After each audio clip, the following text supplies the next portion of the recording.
Merci Elodie, merci Léonore, merci Gwenola.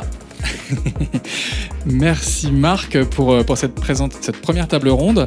On a parlé de grandes surfaces spécialisées et on va désormais parler de grandes surfaces alimentaires. Et je vais inviter Nicolas Tranois, qui était là tout à l'heure, qui va nous rejoindre sur scène. Strategic Planning, Innovation and Marketing chez Lucky Cart. A invité sur scène ses propres invités. Nicolas, on parle donc de grandes surfaces alimentaires. C'est parti. Est-ce que Caroline, Gabi et Nicolas peuvent venir, s'il vous plaît? Alors, ce qui va être assez intéressant, en fait, c'est que on ne s'est pas spécialement calé en fait, par rapport entre les tables rondes. C'était intéressant de voir les échanges qu'il y a eu sur la précédente, parce que je pense qu'il y a quelques thèmes qu'on avait abordés ensemble qui vont se ressembler un peu. Peut-être pour commencer, on a présenté le référentiel aujourd'hui, avec cette idée, encore une fois, d'avoir quelque chose autour du dialogue avec les différents partenaires. Peut-être pour commencer, Caroline, sur comment est-ce que tu vois l'utilisation dans ton quotidien de ce type de document? Alors déjà, je pense que le référentiel, c'est une excellente nouvelle et une bonne avancée pour nous tous dans le business du retail média. Peut-être pour rappeler un peu de contexte, donc moi je travaille chez Colgate-Palmolive. Bon, évidemment, c'est du dentifrice, ça je pense que tout le monde l'a en tête. C'est aussi la marque avec la plus forte pénétration dans le monde, même au-dessus du grand géant des boissons. C'est 6 foyers sur 10 qui a du Colgate à la maison. Mais c'est aussi des très belles marques sur le soin du corps. C'est Sanex, c'est Tahiti, c'est Soupline, Ajax, Peck. Enfin, voilà, c'est vraiment toute une multitude de marques sur lesquelles moi je travaille. Et au sein de l'entreprise, mon rôle, c'est vraiment de travailler main dans la main avec les retailers, les enseignes, et leur régie pour construire des plans qui soient les plus performants possibles, mais aussi les plus intégrés. Et donc effectivement, dans ce rôle-là, le référentiel va vraiment avoir un impact, puisqu'aujourd'hui, quand on regarde d'un retailer à l'autre, les KPI qui sont donnés ne sont pas forcément les mêmes, il n'y a pas les mêmes méthodologies de calcul. Et donc quand moi, j'essaye de piloter au mieux mes campagnes et les optimiser au maximum, hein, évidemment, c'est l'objectif, mais aussi de défendre les budgets en interne, hein, parce qu'on est face à la télé, qui est un média qui est super installé, face à du digital aussi. Évidemment, c'est plus compliqué de défendre ces budgets-là. Sinon, pour donner un exemple, parce que j'ai aussi donc, dans mon scope donc, la partie régie, mais aussi tout ce qui est contrepartie, que je gère avec les équipes commerciales. Et donc, de ce point de vue-là, il y a aussi de la complexité, puisqu'il y a de plus en plus d'outils et de prestataires sur ce marché-là, qui viennent et qui arrivent avec d'autres types de KPI, d'autres mesures. Par exemple, on va être soit donc, sur du retour sur investissement, par exemple, hein, vraiment un KPI de base, soit sur de la consommation prédite ou sur un exposé non exposé. Donc, on est sur le même KPI, mais avec des méthodos qui sont différentes. Donc, c'est vrai que c'est en cela que, pour moi, le référentiel a un vrai enjeu et un impact sur mon quotidien et la manière dont je vais piloter mes campagnes. Ça va m'aider et aussi à défendre les budgets en interne. Ok.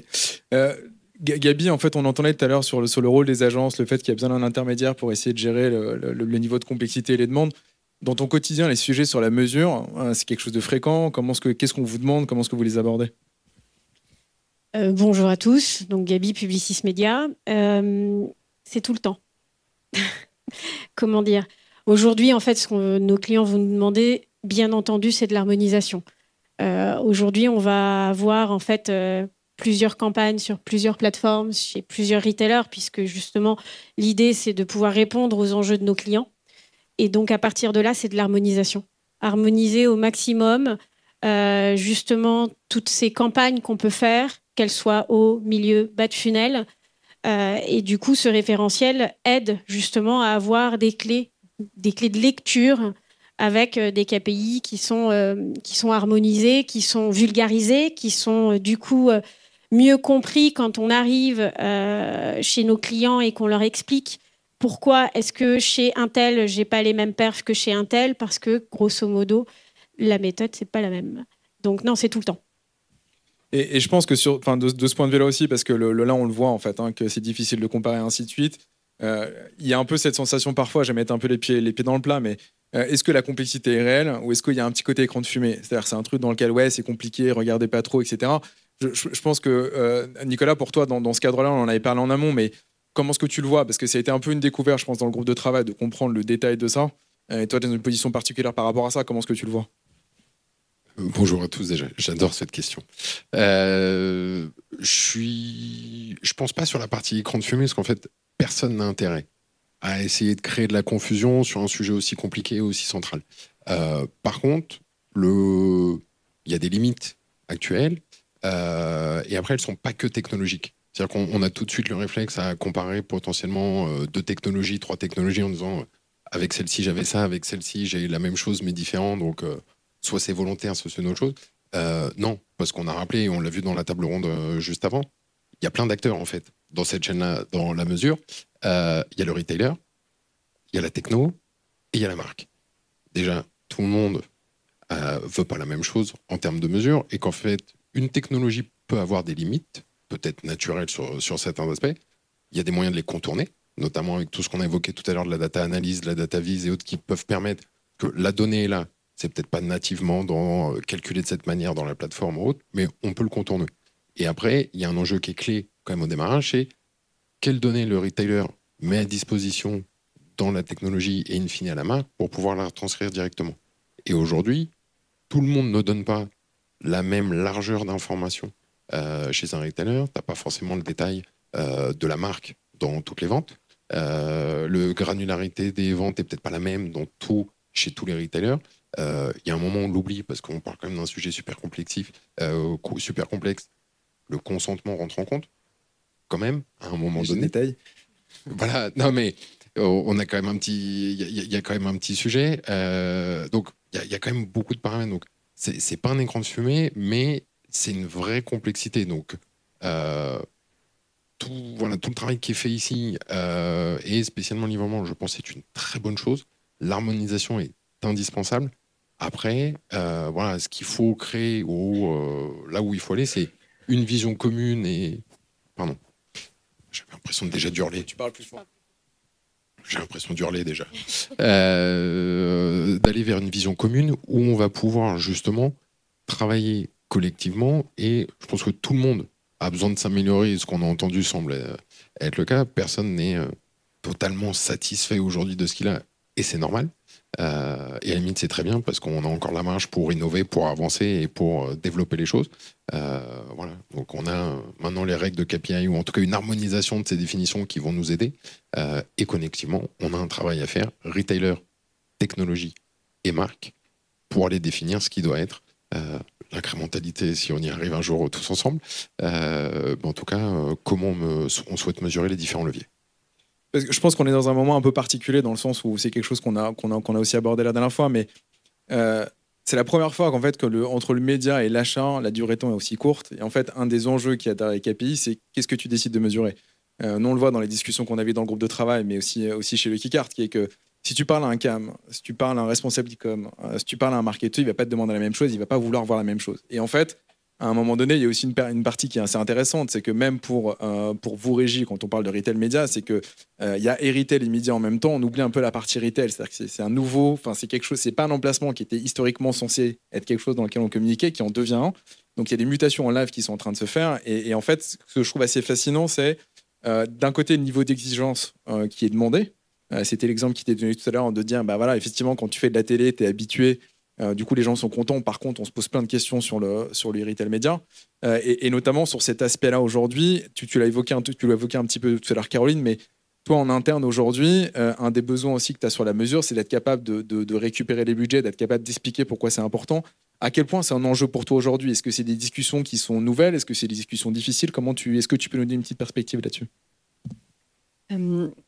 Alors, je ne dirais pas que c'est une discussion nouvelle, mais c'est vrai que les investissements retail média, c'est quand même assez récent. Et donc, effectivement, plus j'ai de billes pour les défendre en interne, mieux c'est. Après, je pense que tout le monde est challengé en interne sur les budgets qu'il a gérés. Donc, c'est vraiment pour moi la donne dans tous les départements. Après, si on revient effectivement sur la notion d'incrémentalité et pourquoi elle est centrale pour justement défendre ces investissements, c'est parce que pour moi, donner l'incrémentalité que va rapporter une campagne, ça va me permettre de savoir si ma campagne elle a été efficiente ou non et de sécuriser du coup des investissements derrière. C'est vrai qu'aujourd'hui, il y a des KPI qui sont intéressants, qui sont déjà donnés.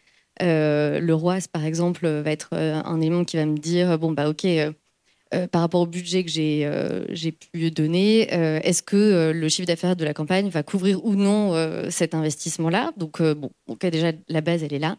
En revanche, le chiffre d'affaires incrémental, il va vraiment me dire est-ce que ça va apporter de la performance ou non. Et c'est pour ça que je pense qu'il faut qu'on revienne à des KPI qui sont beaucoup plus proches du business, même limite proches du magasin, où effectivement, par exemple sur la promo, on vient mesurer l'uplift. Donc, OK, par rapport à ma baseline, combien de chiffre d'affaires je vais générer. Mais je pense que c'est pas que de l'incrémentalité qu'on vient chercher, mais aussi des KPI vraiment basiques, comme la fréquence d'achat, le taux de recrutement, le panier moyen, et surtout sur nos produits où effectivement, nous, on vit de la fréquence. Donc, c'est pour moi des KPI de base. Je ne pense pas qu'on ait besoin de 40 000 KPI, parce qu'effectivement, plus on en a, plus on en veut, mais c'est pour moi pas l'enjeu, c'est vraiment d'avoir les bons, et c'est pour ça que le référentiel est super important. Mais du coup, voilà, sur cette base, ça va nous permettre d'avoir des KPI qui nous donnent une bonne idée de la performance des campagnes. Et bon, j'entends qu'il y a de la complexité derrière et qu'il y a du temps qui est nécessaire pour piloter tout ça et sortir les datas. C'est pour ça que, après, à voir si tous les annonceurs sont de cet avis, mais c'est pour ça qu'on n'a pas forcément en attente d'avoir ces KPI-là tous les mois, mais peut-être de manière semestrielle pour arriver à prendre du recul, voir comment ont fonctionné les campagnes et essayer d'optimiser au maximum. Ça a été un peu abordé dans la discussion précédente, et t'en parles là, qui est que c'est aussi la raison pour laquelle dans le référentiel on a splitté les ratios pour avoir quelque chose qui soit séparé. Mais sur la partie qui est le volume incrémental, ça a un coût en fait. Il y a la complicité en termes de temps, mais ça a un coût d'un point de vue data, d'un point de vue investissement. Et donc cette perspective-là, Nicolas, dans le fait de dire c'est pas si simple que ça de faire de la data, mais au-delà du pas si simple que ça, il y a un coût derrière. Qu'est-ce que ça implique pour vous, par exemple? Oui, ça a un coût au-delà de la partie régie, mais un retailer aujourd'hui, ne serait-ce que structurer de sa donnée, maintenir un programme de fidélité en place, pertinent, assurer que le nombre d'encartés reste le même, évolue année après année, on se parle de millions d'euros d'investissement. Juste ça. Ensuite, on a la partie technologique. La partie technologique, suivant si on est seulement français, international, si on veut harmoniser les choses, on se parle rapidement de dizaines de millions d'euros d'investissement juste sur cette partie-là. Et ensuite, il y a l'exploitation, je veux dire, au quotidien, avec des ressources de data science, de data analyse, ensuite d'outils de diffusion, d'outils de dashboarding pour pouvoir le faire. Donc, c'est un investissement à tous les échelles qui n'est pas bénéfique que pour le retail média, parce que le retailer a tout intérêt à avoir une donnée propre, structurée, qu'il peut lui-même utiliser pour ses propres besoins. Donc, c'est un investissement qui sert de différents enjeux. Mais c'est un peu tout le sujet de la mesure, c'est qu'aujourd'hui tout le monde veut de la mesure, mais on a encore du mal, je trouve, à lui donner la vraie valeur qu'elle mérite. C'est-à-dire qu'à mon sens, je trouve qu'on a encore beaucoup trop de discussions sur ah ouais, mais j'ai investi du média, une campagne, la mesure je la paye pas. Mais non, en fait. Je suis désolé. Et en fait, on a ce réflexe très média, comme tu le disais tout à l'heure, de vieilles études, d'autres études médias. Je vais me faire taper, désolé. Je viens du média moi-même, donc je peux m'auto... et on a encore un peu ce réflexe-là, je trouve, de la mesure, tout le monde en veut, mais on a encore du mal à lui donner de la valeur. Et ce référentiel, je pense, va y participer. Et moi, personnellement, et on le fait collectivement, et les agents jouent aussi un rôle là-dedans, ça a une valeur. C'est du travail, c'est des KPI qui doivent permettre d'aller plus loin. Par contre, tout l'enjeu, c'est de se dire, voilà, c'est un investissement pour après, aussi, comme tu le disais, de dire, je ne suis pas là juste pour mesurer une campagne. Je mesure une campagne, mais le vrai sujet, c'est à quoi ça me sert pour celle d'après, pour celle encore d'après, pour aller plus loin, pour optimiser les choses. Donc, si on le prend comme un simple bilan de campagne, on peut se poser la question de la valeur. Par contre, comment structurer une stratégie sur la base d'une mesure, là, on commence à vraiment rentrer dans le vrai sujet. Et je pense qu'effectivement, il y a un des sujets clés qui est de la valeur qu'on attribue à la data et qu'est-ce qu'on cherche à en faire. Et donc, on est quand même en train de se dire que plus on va aller vers de la précision, vraisemblablement, il y aura des besoins de structure, des besoins de coûts, qui, dans un média qui est relativement nouveau, à un moment donné, il va falloir que ce soit absorbé. Mais du coup, d'un point de vue agence, par exemple, aujourd'hui, la perspective c'est de se dire, vous avez forcément besoin d'éléments plus précis, ok, on est d'accord. Mais là-dessus, le coût supplémentaire qu'il va y avoir, éventuellement le timing, mais j'ai envie de dire aussi, plus on va être précis, plus on va couper les cheveux en 14. Et du coup, on n'aura peut-être pas les ROI auxquels on a été habitué auparavant. La perspective future là-dessus, d'un point de vue agence, comment est-ce que tu vois les choses, Gaby ? Vous l'avez tous dit, on est sur un jeune média. Donc, qui dit jeune média dit en fait qu'il y a un peu une certaine forme d'injustice. Quand justement, on nous demande je veux travailler sur tout le funnel, je veux. Hein, attention, je précise bien, je veux. Parce que en télé, en digit, j'avais ça, j'ai ci. Donc, en fait, systématiquement, on est comparé à ce qui existe déjà. Sauf qu'en fait, on est jeune, on est nouveau.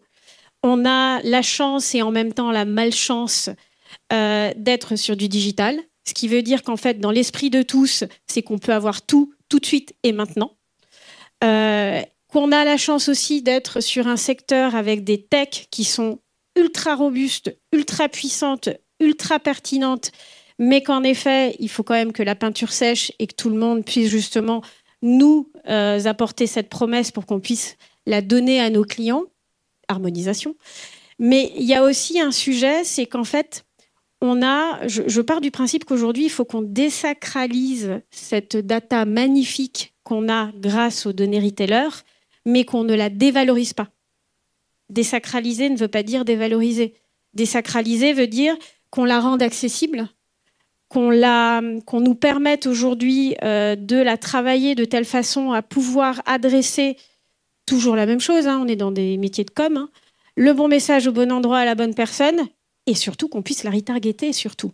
Et aujourd'hui, on n'en est pas encore là. Donc, nos clients, nous, ce qu'on va essayer de faire systématiquement, c'est de travailler justement cette harmonisation en essayant de comprendre où sont les différents touchpoints qui sont les plus pertinents pour pouvoir justement derrière leur dire bah oui, votre campagne a fonctionné. Parce que ça et ça, parce qu'elle a répondu à ses objectifs. Mais attention, ne pas comparer des choux et des carottes. On ne peut pas comparer quand on fait une campagne d'audience extension en digital classique à une campagne d'audience extension où on nous dit en fait, je veux toucher mes acheteurs de shampoing qui sont une cible féminine, qui vient d'avoir des enfants et qui a une chute de cheveux et qui en plus a des enfants avec des enfants de moins de 5 ans. Ok, demain on pourra le faire, mais ça a un coût aussi. Donc, non, c'est compliqué. L'équation est complexe.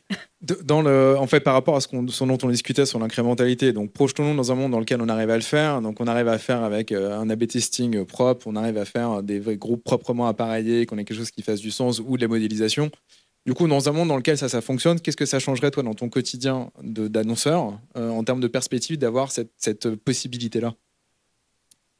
Alors, pour moi, ça change tout. Parce qu'on arrive à mieux piloter les campagnes et à sécuriser les investissements. Pour moi, les deux sont vraiment liés. D'ailleurs, j'ai quand même un penchant sur le calcul, le type de calcul exposé, non exposé versus une modélisation. Mais bon, après, voilà, à voir ce que ça fait retentir chez les retailers. Du coup, je voulais justement partager une étude qui avait été faite en fin d'année dernière de Sky and Path to Purchase Institute. Il posait la question aux organisations, donc il y avait des régimes et des agences, des annonceurs également. Pour quelles raisons vous ne continuerez pas à investir en retail média ? Et la première raison, c'était le reporting, les limites dans le reporting. Et du coup, ça fait écho en effet au fait qu'on mette à disposition la data. Et je trouve que c'est une très bonne nouvelle, justement, qu'il y ait de plus en plus de régies qui mettent à dispo les data via les plateformes, parce que ça nous permet vraiment d'aller plus loin, justement, dans le traitement et l'analyse de ces éléments. Et puis, les deux autres raisons, c'était justement au sujet du retour sur investissement et sur la capacité, justement, à savoir quelle incrémentalité en sortait des campagnes. Donc pour moi, il y a un vrai sujet. Si on arrive à mesurer l'incrémentalité, ça aura nécessairement un effet bénéfique sur les investissements. Parce que de la même manière, je pense que c'était un peu abordé tout à l'heure de l'autre table ronde, mais on est quand même dans un setup un peu particulier en France, dans le sens où, on le voit là, dans les discussions qu'on a sur le référentiel, on a quelque chose qui est plus riche, il y a plus d'éléments qui sont disponibles, on est obligé de se poser un peu plus de questions. Mais concrètement, ce que ça veut dire, c'est qu'il y a plus d'innovation. C'est-à-dire qu'on essaie de faire des nouveaux produits, de regarder, descendre plus précisément dans ce qu'on peut faire dans le funnel. Et donc, un des challenges qui va y avoir, c'est est-ce qu'on est en train de parler effectivement d'harmonisation, c'est-à-dire de faciliter le fait qu'on va pouvoir comparer les différents éléments. Et ce qu'on cherche, c'est la standardisation, c'est-à-dire qu'on veut tout que ce soit exactement de la même manière. Typiquement, au-delà de la partie technique, quels sont tes souhaits, Nicolas, peut-être sur le futur justement du retail média entre standardisation et harmonisation? Moi, je milite plutôt pour l'harmonisation, personnellement. Non, après, ça n'engage que moi, mais généralement, par standardisation, j'entends nivellement par le bas. C'est-à-dire qu'on prend tout ce qu'on arrive à faire ou ce qu'on sait faire à l'heure actuelle et on se dit, OK, c'est ça, c'est le minimum, c'est le truc pour tout le monde. Tandis qu'avec l'harmonisation, déjà, on prend en compte beaucoup plus facilement les spécificités de chacun à un moment. Donc, il y a la définition du KPI qui est importante, mais on l'a vu avec la table ronde précédente, on ne peut pas comparer de l'alimentaire, du non-alimentaire et du non-alimentaire. Il y a 20 choses qui sont différentes aussi en termes de surface spécialisée. Donc, la standardisation, à un moment, va amener un blocage et peut bloquer l'innovation, je trouve. Tandis que l'harmonisation, on a des définitions communes, on va dire, un champ de travail commun, mais on peut le faire évoluer, on peut travailler et s'assurer que tout ce qu'on crée rentre dans ce champ d'harmonisation et soit accessible pour tous et compréhensible pour tous. C'est pour moi où l'harmonisation est plus logique à long terme qu'une simple, entre guillemets, standardisation. D'un point de vue annonceur, l'harmonisation, pour toi, ça ressemblera à quoi? C'est-à-dire, qu'est-ce qui t'aiderait au quotidien de dire, OK, on a un niveau de transparence ou d'explication ou d'harmonisation en tant que tel qui fait que, OK, j'ai suffisamment les outils pour me débrouiller. Concrètement, ça ressemblera à quoi? Tu aurais besoin de quoi? Alors, c'est un peu ma liste de Père Noël que j'ai faite un peu plus tôt. Ça fait plaisir. Mais en effet, déjà, c'est la base, c'est le retour sur investissement. Et ensuite, en effet, ça va être les KPI de base qui sont vraiment liés au business. Donc, je les recite, mais effectivement, le taux de recrutement, le panier moyen, la fréquence, vraiment des KPI qui vont être très liés à mon activité. Et l'idéal, en effet, c'est que tous les retailers avec lesquels je travaille puissent me proposer ces mêmes KPI. Par même KPI, étant exact, la même méthode de calcul, ou que tu puisses réussir à le décomposer, à la limite, si tu as besoin, parce que ta stratégie a évolué dans le temps, de le réorganiser. C'est vraiment d'avoir un ROI qui correspond, un calcul qui correspond pile poil, ou que tu sois capable de détacher les différents éléments, de dire, voilà, cette partie-là, par exemple, dans ton calcul de numérateur, j'ai plus besoin de ça, ou dans mon dénominateur, d'un point de vue budget, je veux inclure ça, mais pas cette partie-là. Tu veux un package qui soit finalisé, qui te convienne, ou tu veux quelque chose que tu puisses décomposer? On va dire, dans l'idéal, si la définition elle est hyper claire et harmonisée parmi tous les retailers, si c'est la même méthode, tant mieux pour moi parce que ça m'enlève de la complexité et du retraitement derrière. Si, ma foi, c'est pas forcément facile pour le retailer de le faire ou la régie, au moins d'avoir la transparence sur tout ce qui est inclus ou pas, et donc de me donner la transparence sur chacune des datas. Et ensuite, moi, je fais remouliner, quoi. Voilà. Ok. Parce qu'il y a un aspect qu'on n'a pas nécessairement abordé pour l'instant, qui est effectivement, on a parlé de complexité d'un point de vue régie, d'un point de vue technique, mais il y a aussi d'autres éléments. C'est qu'on le voit, nous, en tant que AdTech, c'est que souvent, quand on est briefé ou quand on nous demande des choses, les objectifs sont soit pas suffisamment clairs ou un peu larges. C'est-à-dire qu'on veut un peu tout dans le funnel, etc. Et donc, un des facteurs aussi qui est particulier dans l'harmonisation, c'est que ça dépend de quoi on se parle. Et c'était le point de tout à l'heure qui est de dire, OK, maintenant le média et l'achat sont quasiment au même moment. C'est deux logiques différentes. Il y a des objectifs forcément différents dans ces aspects-là. Et donc, du coup, sur la capacité à séparer les deux, peut-être, Gabi, en termes de squat de l'autre côté, dans les briefs et dans ce qu'on te demande, est-ce qu'aujourd'hui, la façon dont on le fait est suffisamment fine pour toi? Est-ce que tu as besoin de plus de perspectives? Comment est-ce que tu le vois? En fait, je vais juste rebondir sur ce qu'a dit Nico tout à l'heure. C'est que En fait, je suis partisane de l'harmonisation versus standardisation. Standardisation, tout simplement parce que faut pas oublier qu'on est un jeune média. Donc standard par rapport à quoi? Par rapport à qui?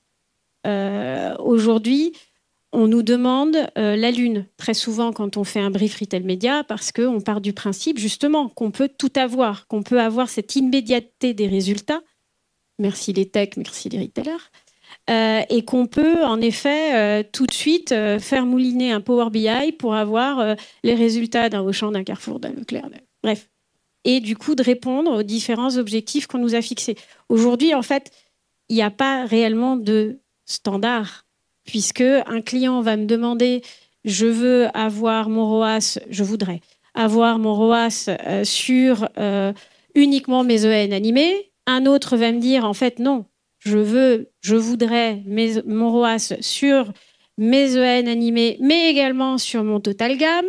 Et un autre va me dire non, en fait, je veux pas de ROAS. Je veux juste savoir si, en termes de clics, d'ajout au panier, j'ai atteint mes objectifs. Donc, en fait, il y a certes, on va dire, un dénominateur commun qui est le ROAS, mais après, il faut savoir qu'est-ce qu'on met dans ce ROAS. Qu'est-ce qu'on attend de ce ROAS? Et nous, agences, ce qu'on va souvent challenger auprès de nos chouchous partenaires, c'est de leur dire, vous me donnez tout.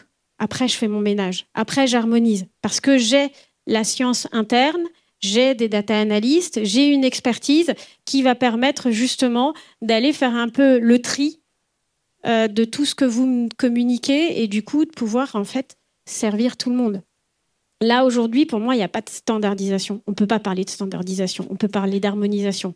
Mais pas de... Sur le point de... Enfin, tu le disais très justement, le fait qu'il n'y a pas de point de comparaison possible parce que l'élément est nouveau. C'est un peu ce que je mentionnais tout à l'heure, mais on n'a pas forcément approfondi, qui est de dire...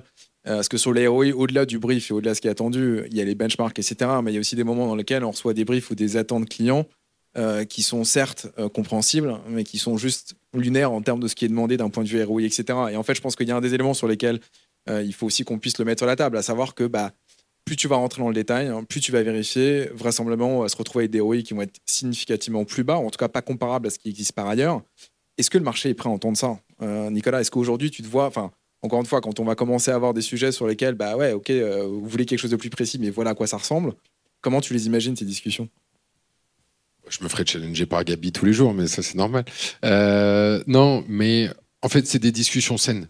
La seule chose pour moi, c'est qu'il faut que tout le monde soit capable de les prendre de la bonne manière. Que ce soit des KPI on-site ou off-site, parce que sur l'extension d'audience, typiquement, on a le réflexe, et ça ressemble un peu à ce que tu disais, c'est j'ai des ROAS on-site, je veux une campagne d'extension d'audience, je veux un ROAS de... Alors, si c'était mécanique, aller briefer la télé avec un ROAS retail média et on se revoit après.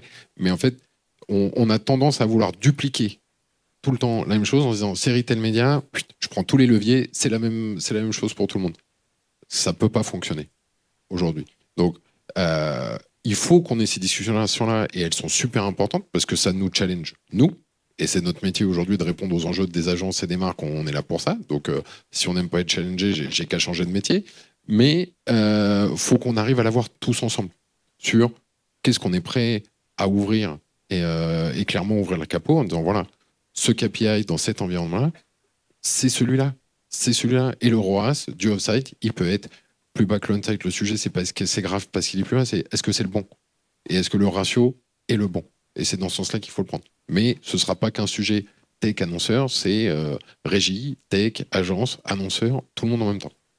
Ouais, et c'est encore, je pense du coup ça reboucle avec la partie de dialogue et du fait qu'il faut qu'on arrive à avoir le dialogue dans l'écosystème et notamment Gabi là dans les annonces récentes qui ont été faites sur le marché, il y avait aussi l'annonce de l'ILEC sur le référentiel qui est travaillé avec Publicis. Parce que nous on a eu pas mal de questions en fait en amont de l'event de dire ouais mais du coup c'est quoi la différence entre les deux, comment ça se passe, etc. Donc, je pense que le plus simple c'est que je te pose la question, c'est quoi la différence ou les complémentarités entre ces différents référentiels? Merci pour la patate chaude. Ça va être très très simple. C'est-à-dire qu'aujourd'hui, moi, ça fait 5 ans que je suis au tout début de l'Alliance, je crois, quand j'étais chez Criteo. Et aujourd'hui, je suis chez Publicis. Et en fait, c'est de voir qu'à l'Alliance, on est très tech, retailer. et qu'en fait, la représentativité des industriels n'est pas forcément hyper forte. À l'inverse de l'ILEC, où justement, c'est une représentativité très forte de nos clients, des annonceurs. Aujourd'hui, le travail qui est fait entre l'ILEC et Publicis Commerce, c'est de trouver justement à harmoniser toute cette approche. Nous, on est très, on croit plutôt, mais je le croyais également quand j'étais chez Storytel et Criteo, dans tout ce qui est analyse avant, pendant, après. Groupe exposé, non exposé. C'est vraiment des choses aujourd'hui qui vont permettre, tant qu'on n'a pas tout harmonisé et que tout le monde ne s'est pas mis autour d'une table pour se dire on y va comme ça, c'est vraiment quelque chose qui peut être intéressant à faire, à industrialiser, qui ne va pas être simple. Mais du coup, en fait, ce travail avec l'ILEC, c'est de la complémentarité. C'est comment on va tous dans le même sens, dans cette notion d'incrémentalité. Comment est-ce qu'on se met tous autour d'une table et qu'on continue les travaux que vous avez démarrés il y a 5 ans, en fait. Ça, c'est complémentaire pour moi.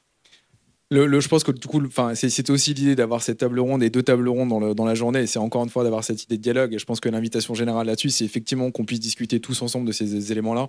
Et c'était l'ambition du référentiel. Merci à tous les 3 pour cet échange. C'était hyper intéressant. Merci beaucoup. Merci à tous. Merci.